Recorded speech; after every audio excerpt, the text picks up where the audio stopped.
Coba bayangin deh, suatu saat nanti bensin itu cuma buat yang punya Ferrari atau Lamborghini. Sementara kita semua tinggal colok aja kendaraan kita ke listrik. Ini kedengarannya kayak fiksi ilmiah ya, tapi ini adalah sebuah visi besar untuk Indonesia. Nah, di sini kita bakal bedah bareng-bareng. Apakah visi ini beneran masuk akal atau cuma mimpi di siang bolong? Oke, kita mulai dari sini ya. Pernyataan Presiden Prabowo ini tuh bukan cuma omongan biasa loh. Ini sinyal bakal ada perubahan kebijakan nasional yang super drastis. Sebuah gebrakan besar untuk lepas dari ketergantungan impor BBM. Visi yang wow, berani banget. Pertanyaannya simpel aja, masuk akal nggak sih? Apa ini beneran bisa diwujudkan? Kalau dihitung-hitung secara logika, fisika, dan ekonomi, rencananya ini kokoh atau enggak? Yuk kita coba kupas tuntas kelayakan dari rencana raksasa ini. Nah, buat ngejawab itu, kita nggak bisa ngawang-ngawang. Kita harus lihat datanya. Kita bakal mulai dengan sebuah perbandingan yang jujur aja bakal bikin kita kaget soal posisi Indonesia sekarang ini di perlombaan energi bersih. Coba lihat angka ini, 1.200 gigawatt. Ini kapasitas tenaga surya Tiongkok. Gila kan? Angkanya absurd banget. Mereka itu bisa bangun puluhan ribu pembangkit listrik cuma dalam waktu setahun. Skalanya itu, wah nggak kebayang. Terus punya kita berapa? Cuma 1 gigawatt. Yap, Anda nggak salah dengar. 1 doang. Jomplang banget kan? Nah, inilah jurang raksasa yang harus kita lompati. Jadi gapnya itu bukan cuma soal ngejar angka ya. Ini masalah yang jauh lebih gede. Ini tantangan logistik dan teknis yang, ya ampun, raksasa banget. Dan masalah raksasa tentu butuh solusi yang raksasa juga. Oke, anggap aja nih kita mau mulai transisi ini. Kita targetin bangun PLTS sebesar 22 gigawatt. Kedengarannya keren kan? Ambisius banget. Tapi sebenarnya segede apa sih 22 gigawatt itu kalau dibayangin? Nah, ini dia gambaran kasarnya. Bayangin sebuah ladang panel surya yang saking luasnya bisa nutupin setengah Pulau Bali.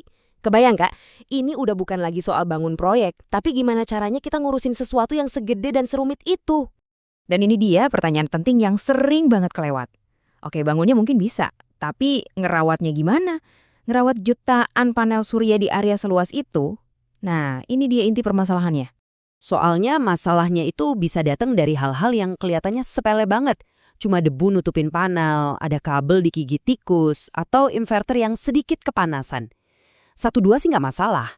Tapi kalau masalah-masalah kecil ini terjadi di ribuan tempat sekaligus, wah efisiensinya bisa anjlok parah.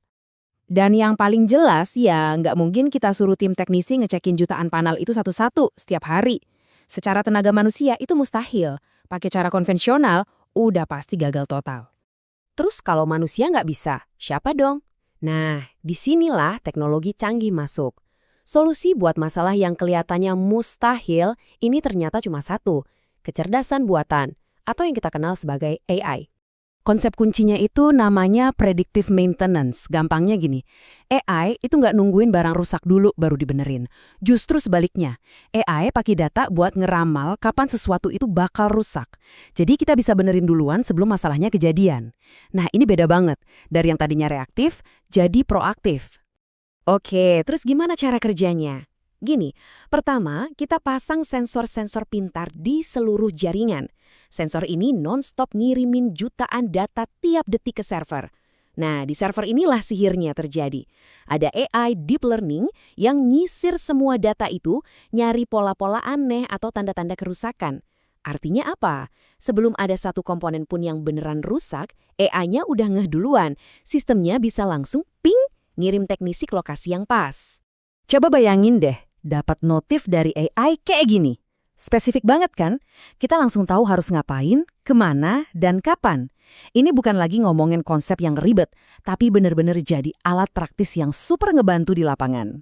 Oke, sekarang kita tahu solusinya udah ada. Artinya, visi tadi itu bukan lagi fantasi.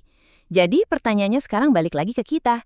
Ini soal pilihan, soal pertaruhan besar yang ada di depan mata. Dan pertaruhannya itu nggak main-main. Lihat angkanya. 335 triliun rupiah.